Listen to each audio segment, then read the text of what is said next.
राधे राधे दोस्तों, आप सभी का स्वागत है आपके अपने ही YouTube channel Sonu sir commerce classes में। तो पिछले कुछ वीडियो में हम लोग दूसरे बुक यानी हिंदी पूरक का वितान 2 से सिल्वर वेडिंग और जूझ कहानी हम लोग अध्ययन कर चुके हैं। आज आपको बताने जा रहे हैं अतीत में दबे पांव। तो चलिए वीडियो को शुरू करते हैं।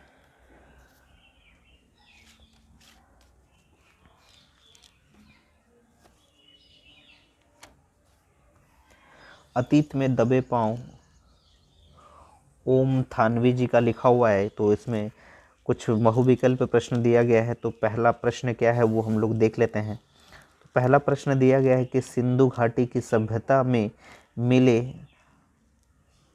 अजायब घर की सबसे बड़ी विशेषताएं क्या है। अतीत में दबे पांव पाठ के आधार पर सही विकल्प चुनिए। ठीक है, सिंधु घाटी की सभ्यता में मिले अजायब घर की सबसे बड़ी विशेषता क्या है। ये अजायब घर बहुत विशाल सुंदर है। इसमें सभी प्रकार की वस्तुएं संग्रहित हैं।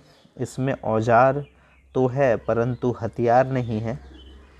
इसमें उत्कृष्ट कलात्मकता दिखाई देती है। तो इसका सही उत्तर है इसमें औजार तो है परंतु हथियार नहीं है। ठीक है ना, तो इसका सही उत्तर हो जाएगा 100। दूसरे नंबर प्रश्न में पूछा गया है कि सिंधु घाटी की सभ्यता के लिखित प्रमाण न मिलने का क्या कारण हो सकता है। सिंधु घाटी की सभ्यता के लिखित प्रमाण न मिलने का क्या कारण हो सकता है। तो इसका कुछ विकल्प दिया गया है कि यह सभ्यता बहुत अधिक विशाल है,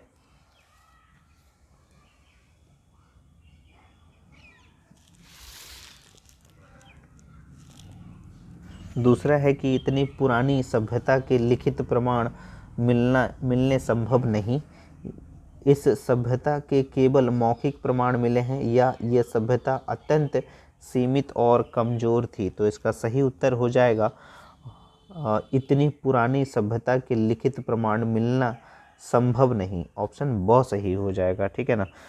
तीसरे नंबर प्रश्न में पूछा गया है कि पुरातात्विक साक्ष्यों से हड़प्पा और मोहनजोदड़ो के विषय में क्या जानकारी प्राप्त होती है। तो पुरातात्विक साक्ष्यों से हड़प्पा और मोहनजोदड़ो के विषय में क्या जानकारी प्राप्त होती है। तो इसमें आपको कुछ विकल्प दिया गया है। तो इसमें लिखा गया है कि इन संस्कृतियों की विशालता का पता चलता है। इन संस्कृतियों की चित्रकला का पता चलता है। इन संस्कृतियों के समाप्त होने के कारण का पता चलता है। इन संस्कृतियों की संकुचित सोच का पता चलता है। तो तीसरे नंबर का जो सही उत्तर है इन संस्कृतियों की संस्कृतीय विशालता का पता चलता है। ठीक है, तो इसका सही उत्तर हो जाएगा अ, इन संस्कृतियों की विशालता का पता चलता है। चौथे नंबर में अतीत के दबे पांव में लेखक ने किसका वर्णन किया है। इतिहास के अनछुए पक्षों का, या पौराणिक स्मृतियों के अध्ययन का, इतिहासकारों की सोच व विचार शक्ति का, या सिंधु घाटी की सभ्यता का। तो इसका सही उत्तर जो है वो हो जाएगा द सिंधु घाटी की सभ्यता का। पाँचवें नंबर प्रश्न में पूछा गया है कि मोहनजोदड़ो में स्थित अजायब घर को किसके समान बताया गया है। ठीक है, तो इसका सही उत्तर क्या है वो देख लेंगे। पहले हम लोग उसके कुछ विकल्प देख लेते हैं। कसवाई स्कूल की इमारत के समान, या मुर्दों के टीले के समान, संपन्न बस्ती के समान, या नियोजित व्यवस्था के समान। तो पाँचवें नंबर का जो सही उत्तर है कसवाई स्कूल की इमारत के समान। ठीक है, तो सही उत्तर है अ। छठे नंबर प्रश्न में दिया गया है कि सिंधु घाटी सभ्यता की संस्कृति को आप किस श्रेणी में रखेंगे। तो सिंधु घाटी सभ्यता की संस्कृति को आप किस श्रेणी में रखेंगे। तो ये बहुत ही इम्पोर्टेंट प्रश्न हो सकता है, आप लोग के एग्ज़ाम में पूछ सकता है। आर्ट्स वाले को या साइंस वाले के या कॉमर्स वाले किसी में भी कोई एक ये सवाल पूछ सकता है। बहुत ही इम्पोर्टेंट है, ध्यान दीजिएगा। सिंधु घाटी सभ्यता की संस्कृति को आप किस श्रेणी में रखेंगे, तो खेतीहर संस्कृति दिया गया है, मैदानी संस्कृति दिया गया है, नव संस्कृति दिया गया है, या फिर शहरी संस्कृति। तो छठे नंबर का सही उत्तर हो जाएगा शहरी संस्कृति, ऑप्शन नंबर द। 7वें नंबर प्रश्न में पूछा गया है कि मोहनजोदड़ो सबसे बड़ा शहर है, मोहनजोदड़ो सबसे बड़ा शहर है ताम्रकाल के शहर में, स्वर्णकाल के शहर में, या पाषाण काल के शहरों में, या फिर रजत काल के शहरों में। तो इसका सही उत्तर हो जाएगा ताम्रकाल के शहरों में, ऑप्शन अ सही हो जाएगा। ठीक है। 8वें नंबर प्रश्न में पूछा गया है कि निम्नलिखित में से किस बात से ये पता चलता है कि मोहनजोदड़ो के लोग बारीक कशीदाकारी करते थे। ठीक है, निम्नलिखित में से किस बात से पता चलता है कि मोहनजोदड़ो के लोग बारीक कशीदाकारी करते थे? सुई मिलने से, दुशाला मिलने से, सूती कपड़ा मिलने से,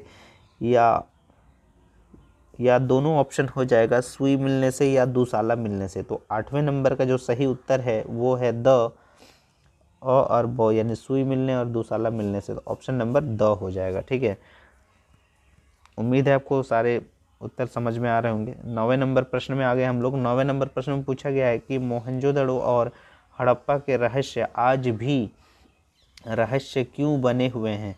तो ये भी एक बहुत ही महत्वपूर्ण प्रश्न है, ये एग्ज़ाम में आपको पूछा जा सकता है, ध्यान दीजिएगा इसमें। मोहनजोदड़ो और हड़प्पा के रहस्य आज भी रहस्य क्यों बने हुए हैं? तो इसमें कुछ विकल्प दिया गया है कि भव्यता के आडंबर से, अध्ययन नहीं हो पाने से, या अनबुझ लिपि के कारण, या फिर सुघड़ता के अभाव के कारण। ठीक है, तो इसका जो सही विकल्प है वो हो जाएगा अध्ययन नहीं हो पाने से। तो इसका सही उत्तर हो जाएगा ब।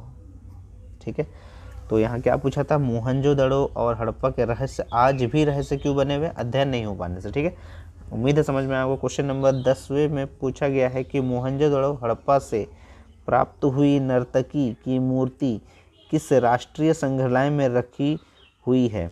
ठीक है, ये भी बहुत ही महत्वपूर्ण प्रश्न है। मोहनजोदड़ो हड़प्पा से प्राप्त हुई नर्तकी की मूर्ति किस राष्ट्रीय संग्रहालय में रखी हुई है? तो ये कुछ में कुछ विकल्प दिया गया है, इस्लामाबाद संग्रहालय में, या लाहौर संग्रहालय में, या दिल्ली संग्रहालय में, या फिर लंदन संग्रहालय में। तो इसका सही उत्तर हो जाएगा 10वें का स हो जाएगा, दिल्ली संग्रहालय में। ठीक है, तो ये सही उत्तर है 10वें का स। तो उम्मीद है आपको सारे प्रश्न जो है, और ये अतीत में दबे पांव ओम थानवी जी का सारे बहुविकल्पीय प्रश्न जो है आपको समझ में आया होगा। और ये हम लोग जो पुस्तक का इस्तेमाल कर रहे हैं उसका नाम है बितान 2। इसमें हम लोग इससे पहले सिल्वर वेडिंग, जूझ, और आज हम लोग अतीत में दबे पांव देख चुके हैं। और नेक्स्ट वीडियो मिस मत कीजिएगा, क्योंकि इसका अंतिम अध्याय डायरी के पन्ने हम लोग उसमें डिस्कस करने वाले हैं। तो उम्मीद है आप हर एक वीडियो अच्छी तरह से देख रहे होंगे, और उम्मीद है आपको इससे कुछ लाभ ही पहुंचेगा। जो आप लोग एग्ज़ाम बहुत ही नज़दीक है, आप लोग अभी जो भी पढ़ रहे हैं वो अच्छी तरह से पढ़िए ताकि आपको याद रहे। और बहुविकल्प प्रश्न आपको पूरा जो है वो अंक दिला सकता है, ताकि आप इसका अध्ययन बहुत ही अच्छी तरह से करें ताकि आपको पूरा नंबर मिल सके। तो उम्मीद है आपको वीडियो पसंद आ रहा होगा, और अगर आपको वीडियो पसंद आ रहा है तो ज़्यादा से ज़्यादा शेयर करें, लाइक करें, और अगर आप चैनल पर नए हैं तो चैनल को सब्सक्राइब कर ले और जुड़े रहिए सोनू सर कॉमर्स क्लासेस के साथ। साथ ही साथ आप टेलीग्राम चैनल पे भी जुड़ जाइए ताकि जो भी इम्पोर्टेंट अपडेट है आपको मिल सके। और उम्मीद है आपको जो भी आपको वीडियो बना के दिया जा रहा है उससे आपको कुछ बेनिफिट ही होगा। तो सोनू सर कॉमर्स क्लासेस के साथ जुड़े रहने के लिए धन्यवाद। तब तक के लिए राधे राधे दोस्तों।